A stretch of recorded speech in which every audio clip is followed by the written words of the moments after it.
Before you spend a single penny on renovating your house, there's one thing hiding above your head that could be wasting more money than anything else in your entire home, and most homeowners walk straight past it their whole lives. Right now, somewhere above the ceiling you're sitting under, there's a layer of insulation that's either doing its job properly or quietly letting a quarter of your heating bill float straight out through the roof. And here's the part that catches people out. You can spend 20, 30, even 50,000 pounds on a full house renovation, new kitchen, new bathroom, fresh render on the outside, and still be heating the sky every single winter. Because nobody checked the loft first.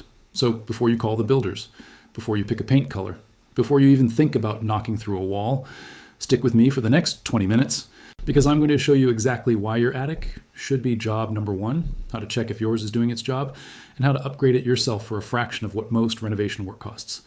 Here's the honest truth. Loft insulation isn't glamorous. You can't show it off to visitors. Nobody's ever said, "Come and see my new attic insulation," the way they'd show off a new kitchen island. It's tucked away, out of sight. Because of that, it's out of mind too. But heat doesn't care what looks impressive. Heat rises. It's basic physics. Warm air in your living room, your bedroom, your hallway, it drifts upwards, and if there's nothing stopping it at ceiling level, it escapes straight through the loft and out through the roof tiles. In a typical UK home with little or no loft insulation, you can lose around a quarter of your heat this way. Not 5%, not 10%. A quarter. Think about what that means in practical terms. You turn the thermostat up because the house feels cold, the boiler works harder, the gas meter spins faster, and a good chunk of that expensive heat you're paying for is going nowhere near warming you up. It's warming your roof tiles and the open sky above them. People replace windows because they can see the old drafty frames. They replace boilers because they break down and stop working. But loft insulation just sits there, quietly failing, and nobody notices because there's no dramatic moment where it breaks. It just gradually becomes less effective or was never installed properly in the first place, and the homeowner never finds out. That's exactly why this is the upgrade that gets skipped, right before people spend a fortune on renovations that won't actually fix the underlying problem. Let's say you've saved up for a proper home renovation, new kitchen, replastered walls, maybe an extension. It's exciting. But if your loft insulation is thin, old, or patchy, here's what happens. You're pouring money into a house that still leaks heat like a sieve. Imagine filling a bath with the plug half out. You can buy the nicest taps in the world, but the water still drains away faster than you're topping it up. Loft insulation is the plug. Everything else, new radiators, smart thermostats, double glazing, works far better once that plug is properly in place. There's also a financial logic to doing insulation first. It's one of the cheapest home improvements you can make, and one of the fastest to pay for itself. A full kitchen renovation might take 15 or 20 years to pay back in terms of value added versus cost. Loft insulation, done properly, can often pay for itself in energy savings within just a couple of years. After that, it's essentially free money back in your pocket, winter after winter, for decades. So the order matters. Insulate first, renovate second. You'll renovate a house that actually holds on to the comfort you're paying to create. Before you buy anything, you need to know what's actually up there right now. Grab a torch, put on old clothes, and have a careful look. Most lofts are easy enough to inspect even if you're not planning on doing any work up there yourself. Check the depth. Current UK building guidance recommends around 270 millimeters of mineral wool insulation, or the equivalent in other materials, laid across the loft floor. If what you've got is level with or below the top of the joists, the wooden beams running across the loft floor, you're almost certainly under-insulated. Many older homes, especially those insulated decades ago, only have 100 milliliters or even less. That's less than half of what's recommended today. Check for gaps and thin patches. Insulation only works if it's continuous. If you can see bare patches of ceiling, plasterboard between rolls, or it's been pushed aside near the loft hatch and never put back properly, that's a direct route for heat to escape. Check for compression. Loose fill or mineral wool insulation that's been walked on, or has boxes and old suitcases stored directly on top of it, gets squashed flat. Squashed insulation loses most of its effectiveness because it's the trapped air inside the material that actually does the insulating work, not the material itself. Check for damp or mold. Look for dark staining, a musty smell, or insulation that feels damp to the touch. This usually means there's a ventilation problem or a leak somewhere in the roof, and it needs sorting before you add any new insulation on top. Check around the loft hatch. This one gets missed constantly. The hatch itself is often just a thin sheet of board with no insulation and no draft seal at all, effectively a hole straight through your thermal barrier. We'll come back to this one because it's one of the cheapest fixes on this entire list. Once you've had a proper look, you'll have a clear picture. Is this a full re-insulation job, a top-up, or just a few gaps that need sealing? Right, let's get into the actual work. This isn't complicated, and for a standard loft with easy access, Most of this is genuinely doable yourself over a weekend. A knee board or plank to spread your weight safely across the joist's draft excluder strip, or foam sealant for the Loft Hatch A-Hatch insulation kit, or a simple sheet of rigid insulation board cut to fit the hatch. Step 1. Clear and clean. Remove anything stored in the loft. Sweep away debris, cobwebs, and any old degraded insulation that's beyond saving. Working on a clear floor makes everything faster and safer.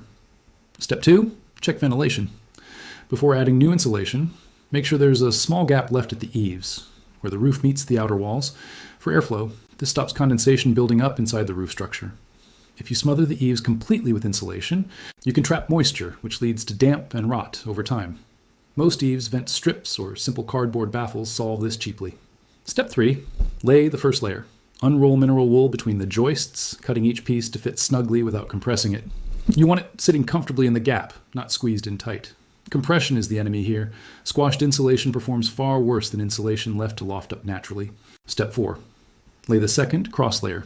This is the step that separates a proper job from a rushed one. Once your first layer is level with the top of the joists, roll a second layer directly across the top, running at 90 degrees to the first. This crossing pattern covers the joists themselves, which would otherwise act as a thermal bridge, a direct path for heat to sneak through the timber. 2 crossed layers typically gets you to that recommended 205 depth. Step 5. Insulate the hatch. Cut a piece of rigid insulation board to fit the back of your loft hatch and fix it in place. Then run a strip of draft excluder around the frame where the hatch closes. This single 5-minute job stops a surprising amount of heat loss because warm air constantly rises straight toward that hatch from the landing below. Step 6. Deal with pipes and tanks. If you have a cold water tank or pipe work in the loft, wrap them separately with pipe lagging and a tank jacket. Once the loft floor is well insulated, the loft itself becomes colder, which actually increases the risk of these pipes freezing in winter if they're left bare. Squashing insulation down to make it fit. It needs loft, not compression. Blocking the eaves vents completely, which invites damp forgetting the hatch, which undoes a good chunk of the benefit laying loose fill insulation on a windy, exposed loft without any boarding or netting to hold it in place, skipping the cross layer, leaving joists exposed as cold bridges. Always step on the joists themselves, never directly on the ceiling between them. The plasterboard won't hold your weight. Wear a dust mask, since mineral wool fibers can irritate the lungs. Keep insulation well clear of light fittings and electrical connections, unless it's rated as safe for that use to avoid any fire risk. If your loft has old wiring or signs of damage, get an electrician to check it before you start piling insulation over the top. Choose mineral wool for most standard lofts. It's affordable, easy to handle, and forgiving if you're a first-timer.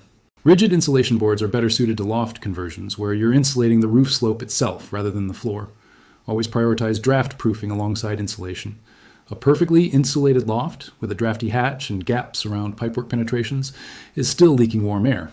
Insulation and draft proofing work as a team, not a substitute for one another. If you're planning to use the loft for storage, raise your boarding above the insulation using loft leg supports, rather than screwing boards straight down onto the joists. This keeps the full depth of insulation intact underneath instead of compressing it flat. Don't forget, the loft door isn't the only weak point. Check where pipes and cables pass through the ceiling below too, as these small gaps add up over an entire house. And finally, if your loft has particularly awkward access, low headroom, or signs of damp and rot, it's worth getting a professional in for that section rather than pushing through it yourself. The insulation itself is a DIY-friendly job. Fixing structural damp is not. Picture the loft as it was. Thin, patchy insulation from decades ago. Gaps around the hatch. Joists exposed like the rungs of a ladder, letting warmth slip straight through. The house always felt like it needed the heating on that little bit longer, that little bit higher, just to stay comfortable. Now picture it properly done. A thick, even crossed layer of insulation blanketing the entire loft floor. The hatch sealed and insulated, pipes wrapped. No gaps, no shortcuts.